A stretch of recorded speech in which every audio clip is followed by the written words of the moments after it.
it's Susan here from Komori no Hime Cosplay, and today we're going to be talking about Fray Check. Fray Check, like the name suggests, is a clear liquid that is used to help keep material from fraying.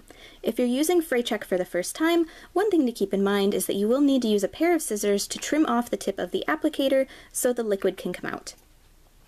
The most recent project that I used Fray Check on is my Aqua cosplay for the ends of her sleeves. I did intentionally fray the material quite a lot, and then I applied Fray Check to the end to help keep it from fraying further. So since I used quite a bit of it, the material is a little bit crunchy feeling, but it is still relatively flexible. And this is after it has been worn and washed, and as you can see, other than the initial fraying that was intentionally caused, it hasn't really frayed a whole lot considerably since it's been worn and washed. Though, perhaps because of the amount that I used, it did leave a residue along the bottom of the sleeve that isn't super noticeable because the fabric is relatively dark, but it is something to keep in mind.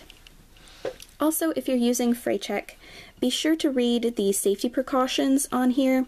I'm definitely not an expert nor affiliated with this company at all, so if you have any concerns about the safety of the product, definitely check out their website. It is listed on the bottom of the bottle. One thing I do want to point out is that it says on here, if inhaled, move to fresh air. It doesn't specifically say anything about using a respirator for it, but if you're sensitive to chemicals, that may be a good idea. And at the very least, make sure to apply it in a well-ventilated area because it does have a bit of a chemical odor to it, especially if you're using it in a fairly large quantity, like using it on the entire hem of a garment, like I was using for Aqua. And since it does take a little while for the smell to go away, especially if you are applying a whole lot of it, you may even want to take the garment and leave it outside for a little bit and really let the air flow and leave it outside for a little bit so that the smell can dissipate.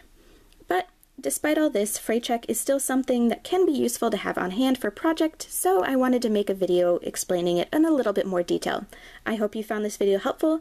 For more cosplay and sewing tutorial videos, please subscribe, and thank you very much for watching!